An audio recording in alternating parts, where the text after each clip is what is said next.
I love that T-shirt. It's a takeoff from Oh, you got to take the. There you go. Excuse me. It's a takeoff from Julius Caesar's quote, "I came, I saw, I conquered." So we, in woodworking terms, I came, I sawed, I fixed it. Yeah. Little duct tape help. Yeah, it's true, yes. Yeah. All right. Baling wire. Absolutely. Yeah. From Harbor Freight. No. Okay. Tell us about this cutting board. My name is Gary Holterman. I've been a member here for 4 years. I decided to do something a little more challenging. I saw this idea on YouTube. Not Norm, but the carpenter on this old house. Tom Silva, thank you. Yeah, Tom Silva put this on YouTube. It's made with walnut, cherry, and maple. I didn't have any maple, so I used alder because this, for me, was a proof of concept. I just wanted to find out if it would work before I spent money on the real wood. But turned out pretty good. I ended up getting a lot of help from the shop foreman. Really appreciate those guys being here. In all stages of the project, I ended up with great help from the foreman, so I want to call those guys out. The biggest challenge for me with putting this together was the glue up, because the way this is made is you cut each of your 3 species into a rhombus like this with 4 equal sides. This is the cross section. And you end up with 3 pieces like this, 1 for each species, and you have 2 for each species that are 36 inches long in order to get enough pucks to make your board. And what you end up with is a cross section like this. This will be the face of it, and this will be the height of the board, if you will. So you glue all these together, and imagine all these faces trying to glue and put them into the right position, keep them in the right position while you're gluing your next one. It's pretty maddening to try to get that all done. But I was able to do it without keeping the rest of them out of line. It turned out fairly good. I was really surprised. And on the ends, I tried to use a juice groove bit for a router to make the handles on the ends. So there's probably other ways to do it. I know some guys I saw used a box core bit to just cut one side of it to have handles that you slip your hand in from the bottom. That's another way to do it for these type of boards. So what kind of a finish did you put on this? I just used the mineral oil and beeswax. Okay. So what's this for? You going to give this away, or is it? My wife already has eyes on it. Okay. It's already spoken for. All right. You going to make any more? I plan to, yeah. Any different design? I'll probably experiment as I go along. Okay. Talk to me later. I've done a number. This is one of the hardest ones I've ever done. And the reason for it is each one of these pieces has got to be an exact same size. It does, yes.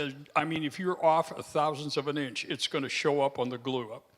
And the problem, if you do end up with just a little bit of a size difference, this block is going to make this block out of line, which it'll be a larger misalignment for this one and a larger misalignment for the next one. It staggers.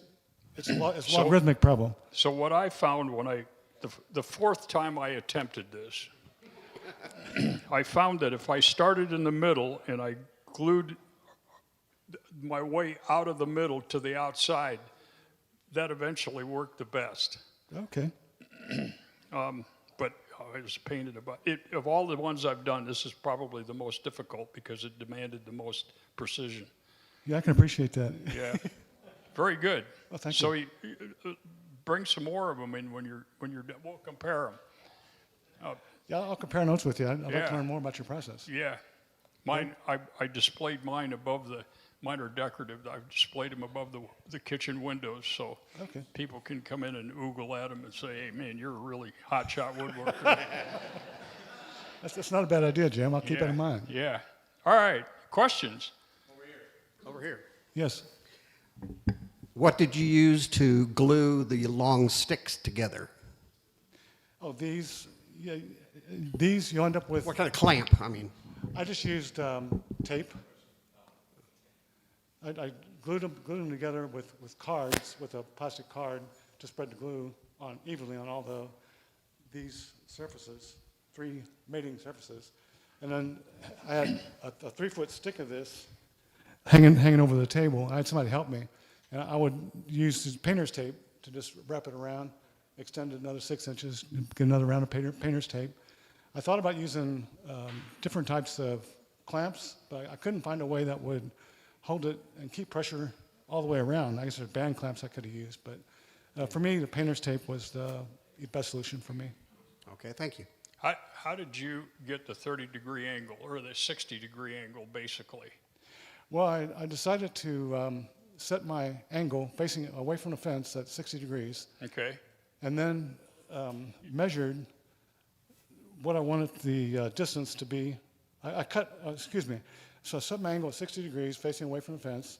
Then I cut one pass with a table saw, and I measured this face, the angled cut, measured this distance here, and set that from the blade to the fence, reversed the piece, because I knew that would be the same distance that way, reversed the piece and fed it through the opposite direction.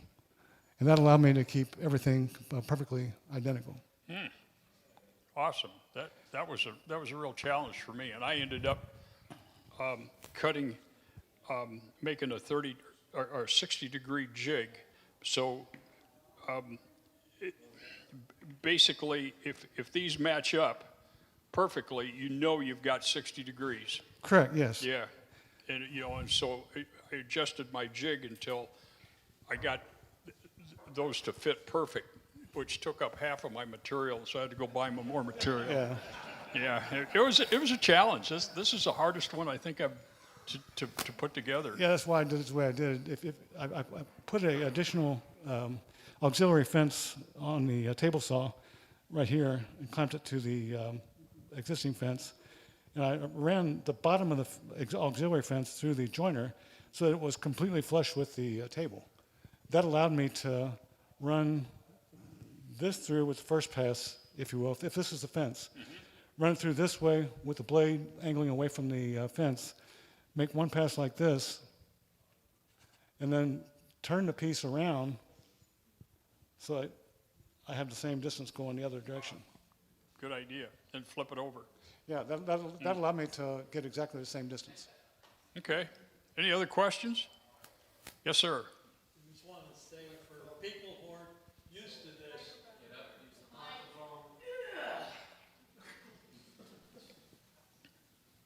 for people who haven't done this much, when you glue up, do not use sand or salt or any of that stuff in the glue to keep it from sliding. The glue manufacturers recommend against it.